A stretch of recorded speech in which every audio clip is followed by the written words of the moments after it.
Game Time with Boomer Esiason. This week's guest will lead the top-ranked Fighting Irish to another historic gridiron season, Marcus Freeman.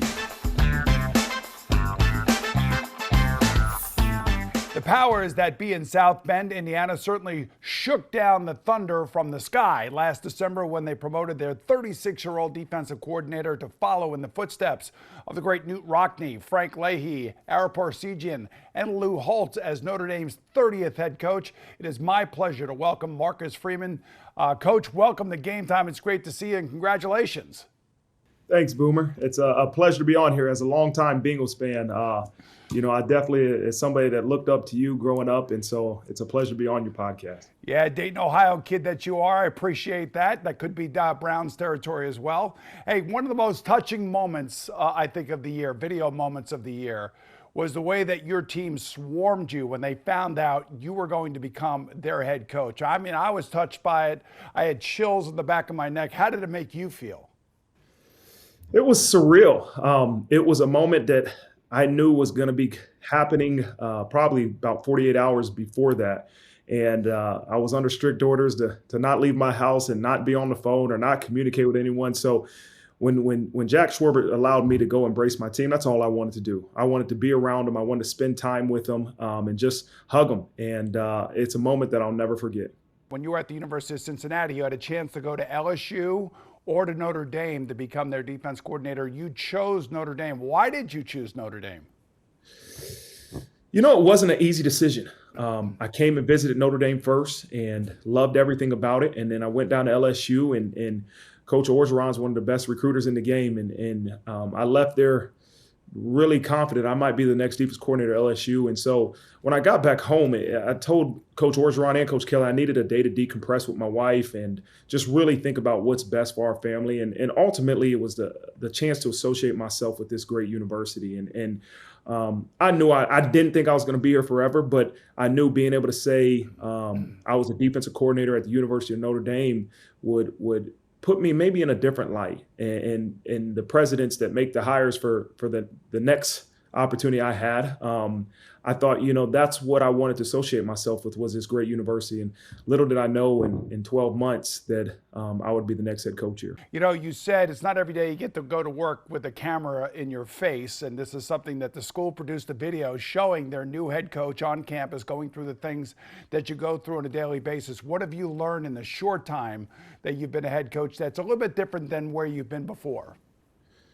Well, there's daily obstacles that kind of take you away from the X's and O's. And that's the thing that I realized is I knew you would be busy, that I think I would have more time for football.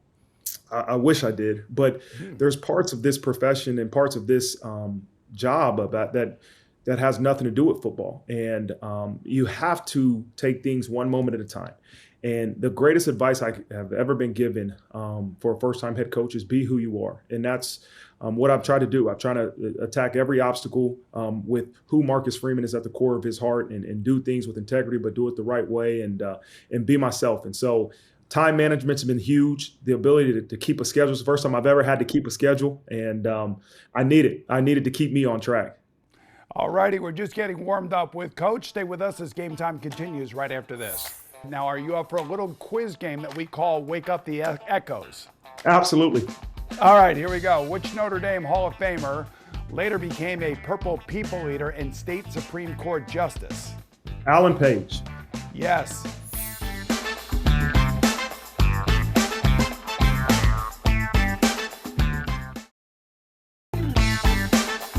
It's Game Time with Boomer Esiason.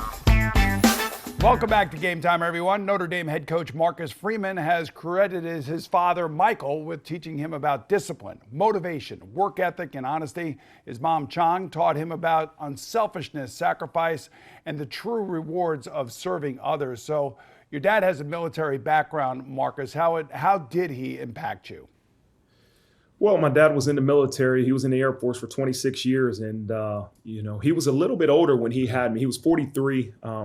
And so it was that relationship of a military father where it was yes or no, sir. It was, I tell you to do something, you do it. And I learned to respect my elders. I learned to respect authority, and that's who my dad was. He was tough. He made us outwork.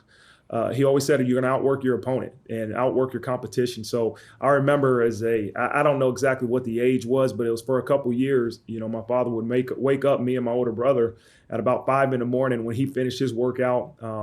We had a bench, we had a piano, and those were in the family room. And so I remember we would be running in place as he was finishing his workout. He would get us on the bench, and he would use that piano chair to make sure we touched our butts to the bottom to the chair to make sure when we did our squats that we got low enough. And so, but that's who my dad was. He is a straight shooter, hard worker, and a believer that you can always outwork your opponent. And what kind of sacrifices did your mother make? She's South Korean, and I'm sure there were a lot of adjustments for her to make for you guys to be successful.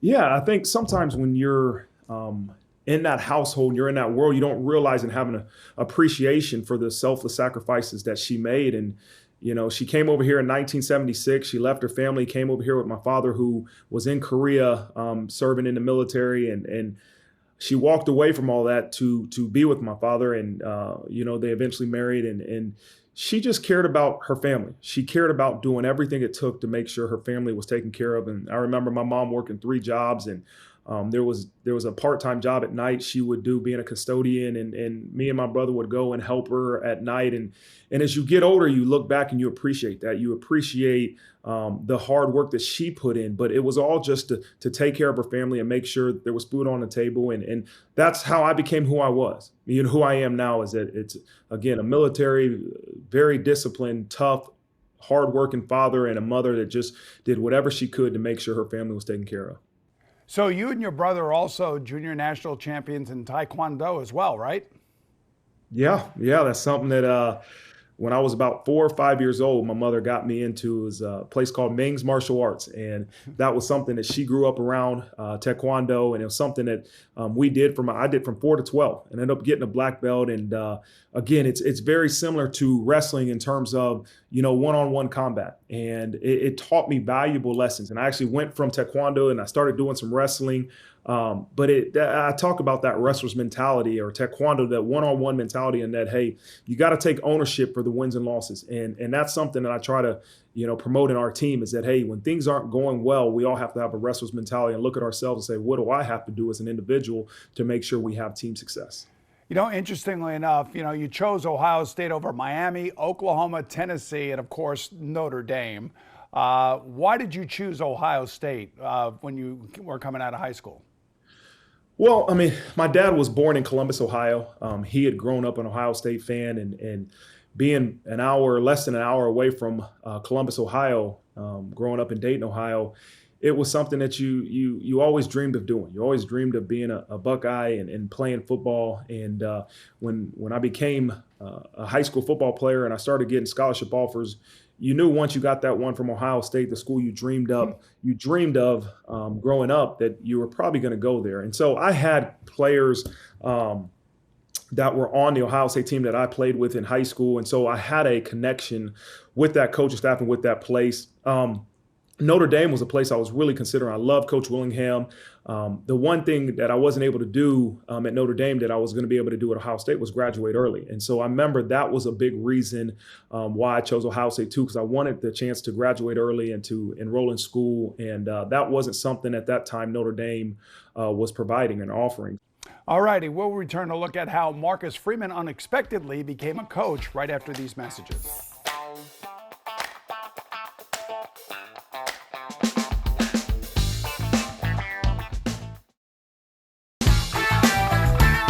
Welcome back to Game Time with Boomer Esiason. Ohio State linebacker Marcus Freeman, who wore number 1, by the way, and I don't really know why, was selected in the 5th round of the 154th overall of the 2009 NFL Draft by the Chicago Bears. As he put it himself, My butt got cut real fast. Freeman also added that it was a great learning experience for him, but for the first time in his life, he had to handle being outside his comfort zone. You know, you were on the practice squads at the Texans and the Colts, and then Indianapolis physicians said that you had a heart condition. That had to be a little bit shocking for you, I would imagine. Well, yeah, it was a unique situation, unique time for me. I was at that point, I was on my third team. I was actually in Houston with the Texans, and I was on my third team in a year. And I said, all right, my knees were starting to hurt a little bit. I'm on practice squad. Is this the time for me to start transitioning to life after football? And I had talked to Coach Tressel, who was my college coach. I had talked to him about, maybe getting into coaching. And all of a sudden, when I went back to Columbus, Ohio, the Indianapolis Colts called and they wanted to sign me. And so I remember coach saying, hey, as long as you can play, go play. And so I went there and they found that my physical had an enlarged heart valve. And it's crazy. It's maybe it's a sign from God, because I'd had EKGs before. I did that stuff at the combine, but they never found anything. But that day they found an enlarged heart valve. They disqualified me and said, nobody else is going to sign you. And I kind of got right into my coaching career. Yeah. And when did you realize that coaching was going to be in your future? You know, I'd always wanted to be an athletic director. And I always said that, hey, I don't want to be a coach. They work crazy hours, man. I want to be involved with sports, but athletic director was something that I was really interested in. And I remember being in Houston and saying, well, I thought I was going to play 5-10 years in the NFL and then kind of get into administration. And I said, this game, I'm not going to play this game that long. And so I think that's why I started to develop this passion of being around the game of football closely, and not as an athletic director, but actually maybe being a coach. But I still thought coaching was, hey, being on the sidelines, you're just coaching ball. And what you realize when you start coaching, you're a G at Ohio State, is that you get your satisfaction through watching your players have success. And that's the passion that I developed for being a coach, is that you live through your players, and that you live through seeing them have success and seeing them make decisions and seeing them achieve their goals. And that's the passion I developed really quickly being a GA at Ohio State. You know, you've also been around a lot of successful coaches, from obviously Coach Tressel, Luke Fickell, Brian Kelly. Like, what have you learned in your short period of time from those three gentlemen that you can really apply there at Notre Dame? Well, I think you take a little bit of everybody, and you can kind of develop who you are, but at the same instance, you still have to be who you are. And I've learned a tremendous amount from Coach Tressel and Coach Fickell and Coach Kelly and Coach Darrell Hazel, who I was with at Kent State and Purdue. And there's attention to detail that you have to have. There's the discipline, the hard work, and the love that you have to try to create amongst the team. But it's ultimately the preparation. How do we find different ways to make sure we're preparing our team to be as successful as it can when it has those 12 guaranteed opportunities to play this game? I take bits and pieces of everybody I've been around, but at the core of who I am, it still has to be Marcus Freeman. Empowering and connecting with your players. That's exactly what you've done, and that's why you are where you are. We'll be back for more with the head coach of the Fighting Irish, Marcus Freeman, after these messages.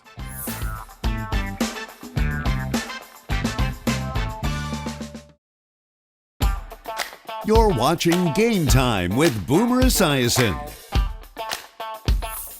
Welcome back, everyone, as we continue with Notre Dame head coach Marcus Freeman. Now, according to one of his sideline colleagues, Freeman is more of an encourage you coach, although he has no problem getting on you if you're not hustling.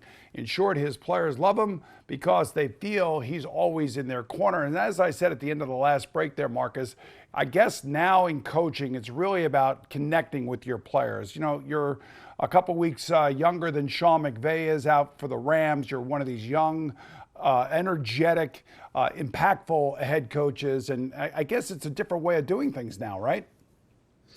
Yeah, I think it's just it's being able to relate to your players. And I like to say my leadership style is as a teammate. And I want our players to know that I'm in this fight with them, and that, hey, if we win, we're going to win because of you, and we're going to win as a team. But if we lose, it's going to be because of a team. And it's never going to be to point your finger. It's going to be looking at yourself. And again, that goes back to that wrestler's mentality I talked about having. And so I think when you're vulnerable and you give the players your heart, and you say, hey, this is who I am. I'm not closed off. I want you to know me as a father, and want you to know me as a husband, and want you to know who I am is real. I think you earn trust and credibility with your players. Then you can push them as far as you want. You know, the misconception is that, hey, you're a player's coach, you're their buddies. No, I care about them, and they have no secrets. But at the same time, because of that trust, I'm going to be able to push them farther than they could ever imagine.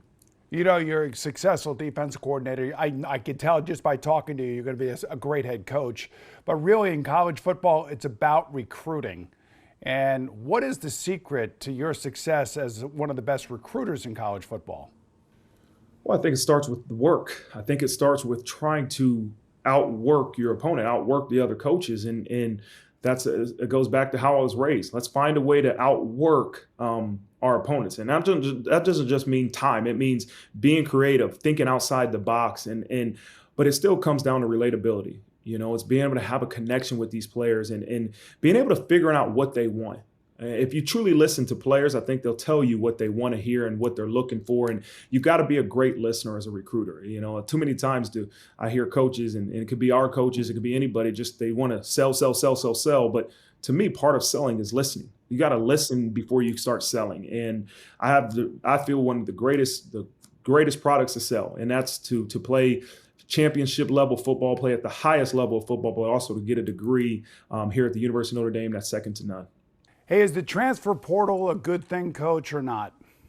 I think it can be, for sure. And for us, it's been a very beneficial thing. And you don't see a lot of our players. I haven't seen a lot of our players enter the transfer portal because they're not happy. A lot of our players, they wait till they get through their degree and they say, hey, Coach, we're looking to go somewhere and play more and looking for a different opportunity. But a lot of our players, they earn their degree first, and then they maybe hit the transfer portal to continue to play more. And so I view that as a very positive thing, you know. But I've seen at other schools, and maybe when I wasn't at Notre Dame, there was times that the transfer portal was there and people capitalized on it when they weren't happy, right? Or when they weren't getting what they want. And so that's where I think it can be negative in terms of, hey, I'm just going to go, if I'm not happy here, I'm going to go into the transfer portal and go somewhere that I think will make me happy. And that's not why, you know, college football is the greatest sport there is. You know, I want to make sure our kids understand college football is great because it helps you become selfless and overcome obstacles and put others before yourself. And ultimately, if you work hard enough and you do the right things, you'll be rewarded because of it. Coach, you are recruiting me. You want to keep me from going to the University of Maryland. Why should I come and play for you at Notre Dame? Number one, you want to play at one of the best football programs in America, then you're going to consider Notre Dame. The chance to play this game at the highest level, the chance to compete for national champions every year happens here at Notre Dame. But we can add something to that, and that's a degree that truly will set you up for the rest of your life. The ability to combine those two, to me, there's no better option for a person that values their education, that understands we're not looking for a plan B. Your plan A is the NFL. Guess what? That's our plan A. Your plan A is to be a national champion. That's our plan A. But there is life after football. At some point, this game's going to be over. And for us that are on the other side of it, we realize how important it is to educate yourself, to earn the knowledge and that will help you be successful. And that's, to me, why this opportunity to play football at Notre Dame is second to none. All right, I'm sold. You sold me. Now, I know your competitiveness has been well documented. Now, are you up for a little quiz game that we call Wake Up the Echoes? Absolutely. All right, here we go. Which Notre Dame Hall of Famer later became a Purple People Eater and state Supreme Court Justice? Alan Page. Yes. Which Notre Dame power runner was known as the Bus and is back on campus getting his degree for his mom? Mr. Jerome Bettis. Yeah, I'm sure it's pretty fun having him around, right? No doubt. We've been once a week. We have weekly meetings. All right, good. Legendary former Notre Dame sports information director Roger Baldessari had a brainstorm to change the pronunciation of the family name of a certain Fighting Irish quarterback. Now, who was he and why did he change his last name to rhyme with? Would it be Montana? Joe Theismann and Theismann. Right. Remember that. Okay. Joe's not going to like that you didn't know that. Which Notre Dame quarterback successfully conquered hypothermia with a halftime bowl of chicken soup and led a legendary fourth quarter Cotton Bowl comeback? Montana? That's Joe Montana. Yes, I got victimized by one of those comebacks too, by the way. Which multi-talented Notre Dame Hall of Famer was so good, he was the only player to win the Heisman Trophy despite a losing season in Notre Dame? Ooh, would that be Paul Hornung? That's Paul Hornung. Very good. Marcus, it was so great to meet you, and I wish you nothing but the very best. And thank you for joining us today. And to all of you out there for watching, I'm Boomer Esiason. I'll see you again real soon right here on Game Time with Calgary Flames superstar Johnny Gaudreau. Your brand new